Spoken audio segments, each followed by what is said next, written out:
I think of Clodovita. Thursdays make me think of that it's almost Friday, and almost Friday makes me feel like Thursday is a rehearsal for almost Friday. I agree. Oh my gosh. I like that. Thursday's a rehearsal for Almost Friday. It is almost Friday. Yeah, it And just all came day to I've me. actually thought it was Friday. So, I it happens. It happens to everybody. But we were talking earlier today, and you posted a mhm. really great video on Instagram about creating truthful moments when people Mhm. are speaking, when someone's giving a speech. Yep. And I think one of the things a lot of people worry about is like that if they have a script for a talk, that it's going Mhm. to be, fake, it's not going to be real, it's not going to, whatever the case is. So, Yep. we're going to talk a little bit today about whether you should script. Are there times where it's appropriate not to script? You Mhm. know, I'm writing Mhm. that down so I don't forget. That just came to me. And then how to make the most of it, like how to actually use that when you're working on a speech. So I don't know Yeah. what's top of mind for you when it comes to this idea right now. Well, I think a couple things. One, it's kind of to the idea that you just wrote down. There are moments or times, situations, if you will, where you have to decide if you truly have to script and how much to script and what script means. Because we Hmm. we use it in different ways. When I'm working with Hollywood writers, they're writing a script that's going to turn into dialogue. How they write it and how it's written and what becomes of it is a little bit different than, Sure. say, a keynote speaker writing, their 60-minute keynote. So that's part of it, is knowing what you mean. What is your script, the definition of what you use for a script. But I do think there are times, and I'll use TEDx Cambridge as an example. We went from the Boston Opera House, amazing huge studio. You've probably seen Mike share many photos of him emceeing the last big event we did there. And we've now taken it to a virtual space where we're actually recording in like very high tech VR, AR, a lot of initial things that sometimes I don't even know what the words that they stand for. But it's so, the timing of everything and the way the cameras go and how it all works is so specific that our speakers now actually have to memorize word for word because there's crews there Hmm. cued on words. And so if they go off, it messes everything up. But do they have the ability to stop and get back on script though, right? Which is the Yes, power so of video that's versus live stage. yes. Benefit, right? So they have this sort of need and really requirement in order to truly get the video as it is to memorize, but they do have this constant cut and start over, Sure. pick it up, pick it up, pick it up. Which is an interesting challenge as well, because then you need the performance skills to be able to get back to that moment. Because a lot of Yes. times when you're in the middle of a thing and you get to this place and you mess it up and they say, cut, we need to restart, you're like, oh, especially for Yep. non-actors to be able to find that same energy to pick it up from that place Right. is really hard. That's a different challenge than, Yeah. someone on a stage as a public speaker, where if you can get your script down and your mood down, you could kind of ride the energetic wave of like, Hmm. I know in this section I'm trying to create this feeling for them, so I Yep. can ride that till it's done and Yep. be with them. But when you're stopping and starting, that's an interesting challenge. Hmm. So that's a big piece of it, is what purpose is your script serving for whatever situation you're in. When we are talking about more main stage or even virtual, the life that we all live right now, where a lot of what we do is behind a camera and on a screen, there's still that ability to ride that wave. However, I will say probably the thing that gets incorporated most into the work that I do with all the different speakers, no matter where they're performing, is the idea that your intention is the most important piece. Mm, So as long as you've memorized to the intention, which means you need a script because you have to know where you're going, and right. that's part of the intention. That's really the key. And that's, to me, the function of a script is like you have to get it down and build that pathway so that you stay on your path. Yeah. What about you? I mean, I'm a huge fan of. What's funny is I've never actually had for myself the Mhm. big revelation a word for word script. Right. But as you know, having done so many things with me, I Yeah. almost always deliver the content word for word. Yes. And that comes again. I was talking yesterday. We did a training yesterday for people Mhm. that were interested in the mic drop method, which is our group experience for public speakers or coaches, entrepreneurs who want to level up their ability to communicate on stage and screen Mhm. by learning how to write, perform, and direct. That's our program together, Chloe and I. And so we had a training yesterday for them, and I had this moment in there where I was talking about the talent myth that we often will look and be, I talked about it differently there where I was saying, we think about it and we think there's talent, but really there's a lot of writing, crafting, and directing. Part of that also is this idea that I started writing about today for a future blog or live stream or video or book or something, I don't know, this morning about part of the job is because someone emailed me and they said, how do you know, you were just born being able to recognize like what's missing from a story or Mhm. what's needed in a speech or what element to bring out of someone. And I thought, is that true? And I thought maybe it's true. Maybe like Right. I like popped out of the Yes, womb and was Michelle. like, here's a story point. And what I realized is that it's not even so much about training necessarily. It wasn't Mhm. about learning about good stories or reading books about good stories. What it becomes is learning to see that kind of content. And Mhm. so looking at a script, looking at a speaker, looking at it, it's not so much about like knowing how or having the talent to recognize something. It's learning to see in a different way so you could start to recognize that. And I think that's part of what we teach our students in the mic drop method is teaching them how to start to see what's missing in a written piece, what's missing in a performance, or where the person made choices and say, oh, that's Mhm.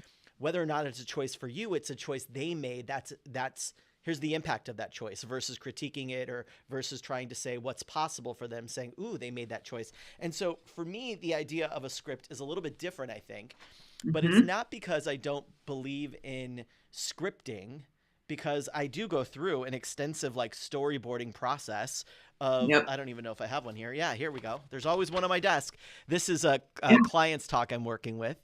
Yep. This is the storyboard for their talk, and so I do the Mhm. same thing for me. Yesterday we did a like a 2 hour training for people on public speaking. You can get access, by the way, if you want to learn more about Yes. that and possibly working with us. You can go to mikeganino.com/apply, and that'll give you the information you need for doing for jumping in and working with us if you're interested in that kind of thing. Look, I'll put it there for you on the screen. And so Mm.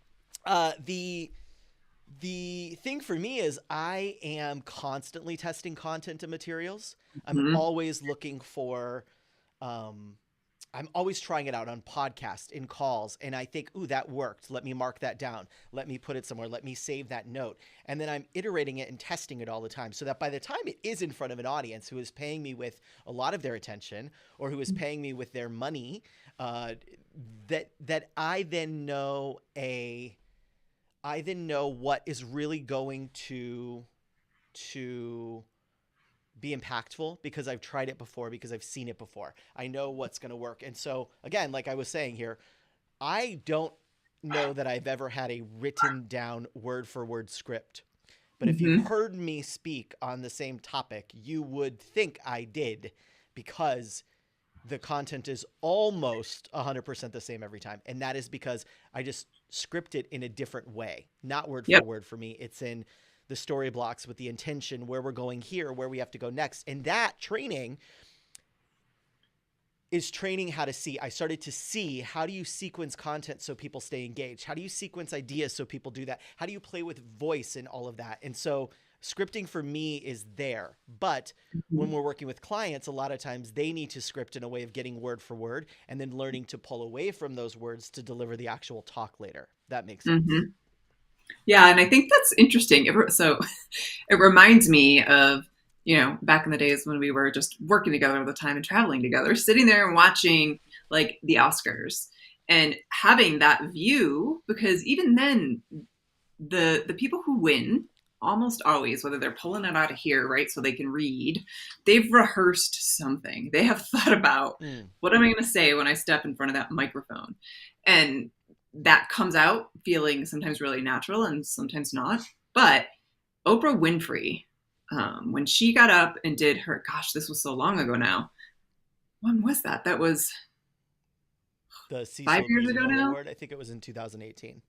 18.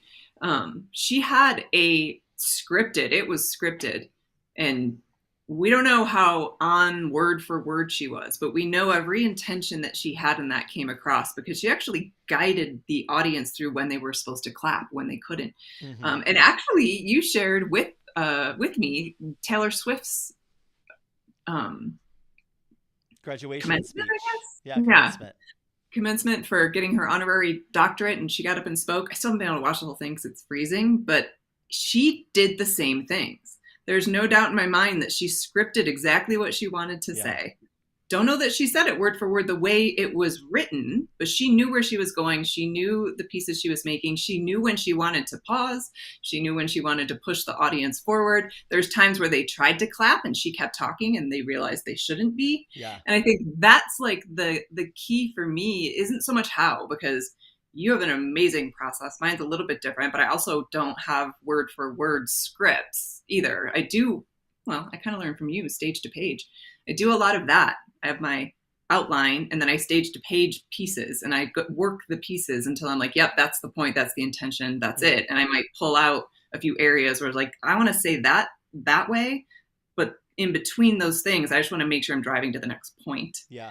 And you do it that way and you figure out your method. Well, and realizing again, it comes from learning to see differently, learning to see that work. And so the same thing with Taylor Swift with the NYU graduation speech.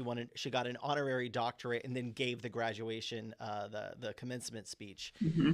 And again, writing a script and having the script down and then knowing where we're going to take it. And then also that requires a little bit of understanding audience dynamics. Sometimes it doesn't work. You think, oh, here's a moment they're going to clap, so I'm going to have a beat there. And sometimes it doesn't work, and so we were wrong. But again, she's someone who's been on thousands of stages, who understands generally how the public and a liberal school in New York where she lives a lot of the time might react to the things she said. She had a comment in there about again, NYU, she is giving this thing. She got her degree from Tisch, the art school there for recording arts, from the Clive Davis program for recording arts. And she had a line about, we compare ourselves to, so-and-so who got a job at their uncle's trust fund as a chance. And she knew that would be a moment for this audience because of who the audience was, a group of creators. She's being awarded as a creator, and she knew that comment would have a response. And so just like Chloe saying, she then stopped and let them like hoot and holler over her slamming the trust fund bro thing because it was like a perfect moment.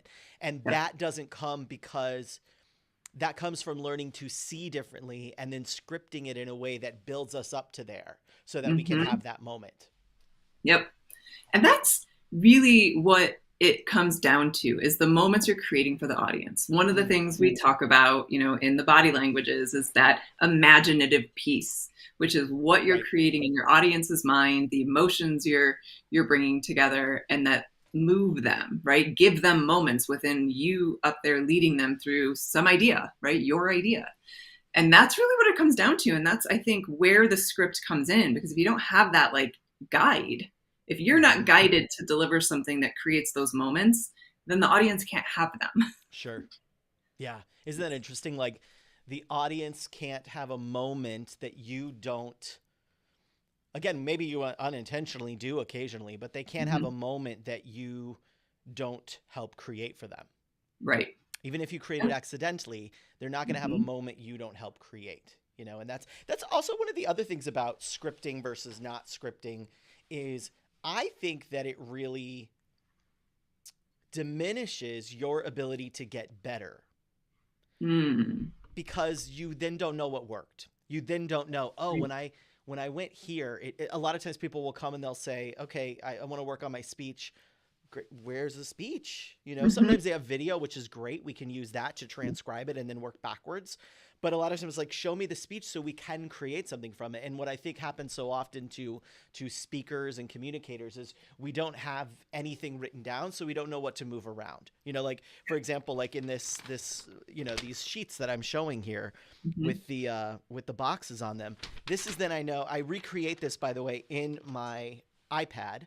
and then I PDF those, and that's what I send to the client, and I color code like content, notes for you, notes for me, questions for us.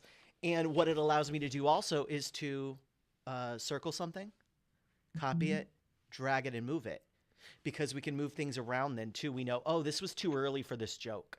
This was too early for this heavy moment. Let's not throw it away because it didn't work. Let's move it later. And I think by not scripting, by not storyboarding, by not thinking through this ahead of time, it makes it really hard to recreate, and it makes it really hard to iterate. And so we throw away, I think, really, really great ideas that with more work could have worked.